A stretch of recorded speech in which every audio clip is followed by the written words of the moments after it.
Hi dears, കപ്പയും മീനും കഴിക്കാൻ ഇഷ്ടമുള്ളവരാണോ നിങ്ങൾ? എങ്കിൽ തീർച്ചയായിട്ടും നിങ്ങൾ ഈ സ്നാക്ക് റെസിപ്പി ട്രൈ ചെയ്ത് നോക്കണം കേട്ടോ. നമ്മൾ കപ്പയും മീനും ഉപയോഗിച്ചിട്ട് വളരെ ടേസ്റ്റി ആയിട്ട് തയ്യാറാക്കിയെടുക്കാൻ പറ്റുന്ന ഒരു സ്നാക്കിൻ്റെ റെസിപ്പിയാണ് ഞാനിന്നിവിടെ കാണിക്കുന്നത്.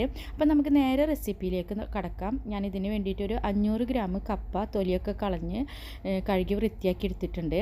ഇനി നമുക്കിതിൽ അല്പം മഞ്ഞൾപ്പൊടിയും അതേപോലെ തന്നെ ആവശ്യത്തിന് ഉപ്പും ചേർത്തിട്ട് ഒന്ന് വേവിച്ച് എടുക്കണം. ആവശ്യത്തിനുള്ള വെള്ളം കൂടി നമ്മളിതിൽ ഒഴിച്ചിട്ട് നമ്മളിത് നല്ലപോലെ ഒന്ന് വേവിക്കാൻ വേണ്ടിയിട്ട് വെക്കാം. നമുക്കിത് വെന്ത് കിട്ടുന്ന സമയം കൊണ്ട് നമുക്കിവിടെ മത്തി തയ്യാറാക്കിയെടുക്കാം. ഞാനിവിടെ ഒരു 7 മത്തിയാണ് എടുത്തിട്ടുള്ളത്. മത്തി നമ്മൾ വൃത്തിയാക്കി കഴുകി 2 സൈഡും വരഞ്ഞിട്ടുണ്ട്. ഇനി നമ്മൾക്ക് ഇതിലേക്ക് ആവശ്യത്തിനുള്ള മസാലകളൊക്കെ ചേർത്ത് കൊടുക്കാം. 1 ടീസ്പൂണ് മുളക് പൊടിയും പിന്നെ ഞാനിവിടെ ആവശ്യത്തിന് ഉപ്പ്, ഒരു 1/4 ടീസ്പൂണ് മഞ്ഞൾപ്പൊടി, പിന്നെ നമുക്കിവിടെ ചേർത്ത് കൊടുക്കാനുള്ളത് മല്ലിപ്പൊടിയാണ്. മല്ലിപ്പൊടി ഒരു 1/2 ടീസ്പൂണ് മല്ലിപ്പൊടി എടുത്തിട്ടുണ്ട്. ഒരു 1/4 ടീസ്പൂണിനേക്കാളും കുറഞ്ഞ അളവിൽ, 1/4 ടീസ്പൂൺ ആവശ്യമില്ല അത്രയും അളവിൽ ഒരു ഉലുവപ്പൊടിയും ചേർത്തിട്ടുണ്ട്. പിന്നെ നമ്മൾ കറിവേപ്പിലയും കൂടി കുറച്ച് ചേർത്തിട്ട് നമ്മളിത് നല്ലപോലെ മിക്സാക്കി മാരിനേറ്റ് ചെയ്ത് അരമണിക്കൂർ വെക്കുക. അരമണിക്കൂറിന് ശേഷം ഇതിൽ മസാലകളൊക്കെ പിടിച്ചതിന് ശേഷം മാത്രം ഇതൊന്ന് പൊരിച്ചെടുത്താൽ മതി. അപ്പോൾ നമ്മളൊരു പാനിൽ ആവശ്യത്തിന് ഓയിൽ ഒഴിച്ചെടുക്കുക. അധികം ഓയിൽ ഒഴിച്ചെടുക്കണ്ട. നമുക്ക് മത്തി പൊരിക്കാൻ വേണ്ടിയിട്ട് വളരെ കുറഞ്ഞ അളവിലുള്ള ഓയിലിൻ്റെ ആവശ്യം മാത്രമേ ഉള്ളൂ. നമ്മളിപ്പോൾ ആവശ്യത്തിന് മാത്രം ഓയിൽ ഒഴിച്ച് കൊടുത്തതിന് ശേഷം നമ്മൾ എല്ലാ മത്തിയും ഞാനിപ്പോൾ ഇവിടെ ചേർത്ത് കൊടുക്കുകയാണ്. 7 മത്തിയും നമ്മൾ ഇതിൽ ഇട്ട് കൊടുക്കുകയാണ്. പിന്നെ മത്തി പൊരിച്ചെടുക്കുമ്പോൾ നമ്മൾ സാധാരണ ഒരുപാട് മൊരിച്ചെടുക്കാറില്ല. അപ്പോൾ അതേപോലെ തന്നെ ഇതേപോലെ നമ്മൾ ഫ്രൈ ചെയ്തെടുത്താൽ മതി. അതായത് നമ്മൾ കഴിക്കാൻ എങ്ങനെയാണോ ഫ്രൈ ചെയ്തെടുക്കുന്നത് അതേപോലെ തന്നെ നമ്മളൊന്ന് ഫ്രൈ ചെയ്ത് എടുക്കുക. പിന്നെ നമ്മൾ മത്തി പൊരിച്ചെടുക്കാതെ തന്നെ മറ്റൊരു ഓപ്ഷൻ ഉള്ളത്, നമ്മൾ മത്തി കറിയൊക്കെ വെക്കുമ്പോൾ നമ്മൾ ഒരുപാട് മത്തി എടുത്തിട്ട് കറിയൊക്കെ വെച്ച് കഴിഞ്ഞിട്ടുണ്ടെങ്കിൽ നമുക്ക് അതിൽ നിന്ന് ആവശ്യത്തിനുള്ള മത്തി എടുത്തിട്ടും നമുക്ക് ഇതേപോലെ ഒരു സ്നാക്ക് തയ്യാറാക്കി എടുക്കാം. നമ്മൾ മത്തിയൊക്കെ വാങ്ങുമ്പോൾ നമ്മൾ മുളകിടും. അപ്പോൾ അതേപോലെ മുളകിട്ട മത്തി എന്നൊക്കെ ആണെങ്കിലും നമ്മൾക്ക് ഇതേപോലെ ആവശ്യത്തിനുള്ള മത്തി എടുത്തിട്ട് മുള്ള് കളഞ്ഞിട്ടും നമുക്ക് ഇതേപോലെ സ്നാക്ക് തയ്യാറാക്കി എടുക്കാം കേട്ടോ. നമ്മളിത് പൊരിച്ചിട്ട് തന്നെ ചെയ്യണമെന്നില്ല. 2 സൈഡും മൊരിഞ്ഞൊന്ന് കണ്ടാൽ നമ്മൾ ഇത് പാനിൽ നിന്ന് നമുക്ക് വേറൊരു പാത്രത്തിലേക്ക് കോരി മാറ്റി വയ്ക്കാം. നമ്മളിനി ഇത് ചൂടാറിയതിന് ശേഷം മാത്രമാണ് നമ്മളിതിൻ്റെ മുള്ളൊക്കെ കുടഞ്ഞെടുക്കുള്ളൂ കേട്ടോ. അപ്പോൾ നമ്മൾ വേറൊരു പാത്രത്തിലേക്ക് മാറ്റിയതിന് ശേഷം നമ്മളിതിൻ്റെ ചൂടാറാൻ വേണ്ടിയിട്ട് വെയിറ്റ് ചെയ്ത് നിൽക്കാം. പിന്നെ മത്തിയൊക്കെ ആകുമ്പോൾ നമുക്ക് വേഗം ചൂടാറി കിട്ടും. ഇതിന് വേണ്ടിയിട്ട് ഒരുപാട് സമയമൊന്നും വെയിറ്റ് ചെയ്ത് നിൽക്കേണ്ട കാര്യമില്ല. ഇനി നമ്മൾ എല്ലാവരും കോരി മാറ്റിയതിന് ശേഷം നമ്മൾ ഈ പാനിലത്തെ ഓയിൽ കളയണ്ട കേട്ടോ. ഈ പാന് നമുക്ക് ആവശ്യമുണ്ട്. അപ്പോൾ ഈ പാനിൽ വളരെ കുറഞ്ഞ അളവിൽ ഓയിൽ ഇപ്പോൾ ഉള്ള ആ പാന് നമ്മളിവിടെ മാറ്റി വെക്കുകയാണ്.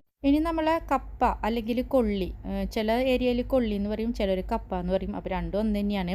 അപ്പോൾ നമ്മളത് വേവിക്കാൻ വെച്ചിട്ടുണ്ടായിരുന്നു. അപ്പോൾ ഇതിപ്പോൾ നല്ലപോലെ വെന്ത് കിട്ടിയിട്ടുണ്ട്. ഇനി നമുക്കിതിൻ്റെ വെള്ളം ഊറ്റിക്കളയണം. വെള്ളം ഊറ്റിക്കളഞ്ഞിട്ട് ഇത് നമുക്കൊന്ന് ചൂടാറാൻ വെക്കാം. ഇനി നേരത്തെ പറഞ്ഞതുപോലെ തന്നെ നമുക്ക് മീൻ പൊരിച്ച ഓയിലിലേക്ക് കുറച്ച് ചെറിയ ഉള്ളിയും പച്ചമുളകും കൂടി ചതച്ചതാണ്. ഇതൊരു 2 ടീസ്പൂണോളം ഉണ്ട്. പിന്നെ ഒരു 1/2 ടീസ്പൂൺ ഇഞ്ചി വെളുത്തുള്ളി പേസ്റ്റും കൂടി ചേർത്തിട്ട് നമുക്കൊന്ന് മൊരിച്ചെടുക്കാം. ഒരുപാട് ഇങ്ങനെ മൊരിച്ചെടുക്കണ്ട. ഇതിൻ്റെ ഒരു പച്ചമണം മാറുന്ന വരെ ഒന്ന് വഴറ്റി കൊടുത്താൽ മതി. ഇതിലേക്ക് ഒരു ഇത്തിരി കറിവേപ്പിലയും കൂടി ചേർത്തിട്ട് നമ്മൾ ഇതൊന്ന് മാറ്റി വയ്ക്കാം. 1-2 മിനിറ്റ് മാത്രം വഴറ്റി കൊടുത്തതിന് ശേഷം നമുക്ക് സ്റ്റവ് ഓഫാക്കിയിട്ട് നമുക്ക് മാറ്റി വയ്ക്കാം. ഇനി നമ്മളുടെ മീനിപ്പോൾ ഇവിടെ ചൂടാറിയിട്ടുണ്ട് കേട്ടോ. അപ്പോൾ മീൻ മുള്ള് കളഞ്ഞെടുക്കണം. നമ്മൾ ആ വാല് ഭാഗത്തു നിന്ന് പിടിച്ചാൽ തന്നെ നടുവിലത്തെ മുള്ളൊക്കെ ഇങ്ങോട്ട് പോരും. പിന്നെ ഞാനിവിടെ ചെറിയ മുള്ളും കൂടി ഇതിൽ നിന്ന് കളയാൻ നോക്കുകയാണ്. ചെറിയ മുള്ള് സാധാരണ നമുക്ക് പ്രശ്നം ഉണ്ടാവാറില്ല. എന്നാലും ആ ചെറിയ മുള്ളൊക്കെ കൂടി കിട്ടുന്നത് കൊണ്ട് ഞാനിതൊന്ന് ഗ്രൈൻഡറിലിട്ടിട്ട് ചതച്ചെടുക്കും കേട്ടോ ചെറുതായിട്ട്. അപ്പോൾ ചെറിയ മുള്ള് പ്രശ്നമില്ല എന്നുള്ളവർക്ക് ഇങ്ങനെ ഗ്രൈൻഡറിലിട്ടിട്ട് ചതച്ചെടുക്കണ്ട.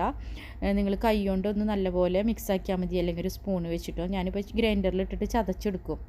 ഇനി നമ്മളുടെ കപ്പ ചൂടാറിയിട്ടുണ്ട് കേട്ടോ. അപ്പോൾ കപ്പ നമ്മൾ ഇതേപോലെ നല്ലപോലെ ഉടച്ചു കൊടുക്കുക. അപ്പോൾ നല്ലപോലെ വെന്താൽ തന്നെയാണ് നമുക്കിതുപോലെ ഉടച്ച് എടുക്കാൻ പറ്റുള്ളൂ. പിന്നെ ഒരുപാട് വെന്ത് കഴിഞ്ഞാൽ കപ്പയുടെ ടേസ്റ്റ് മാറും കേട്ടോ. അപ്പോൾ ആ ഒരു ലെവലിൽ വേണം നിങ്ങളൊന്ന് വേവിച്ചെടുക്കാനായിട്ട്.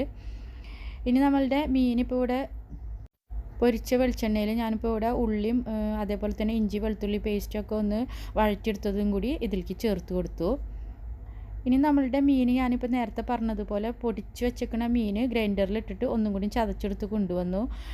അപ്പോൾ കുറച്ച് മുള്ളും കൂടി ഉണ്ട്. അതും കൂടി അപ്പോൾ ഞാനൊന്ന് മാറ്റി എടുക്കുകയാണ് ചെയ്യുന്നത്. അപ്പോൾ ഇങ്ങനെ ചതച്ചാൽ ഒരുവിധം മുള്ളുകളൊക്കെ അരഞ്ഞ് കിട്ടും. ഇനി നമ്മൾ ഇതെല്ലാം കൂടിയിട്ട് നല്ല പോലെ ഒന്ന് മിക്സാക്കി കൊടുക്കുക. നല്ല പോലെ തന്നെ ഒന്ന് മിക്സാക്കി എടുക്കുക.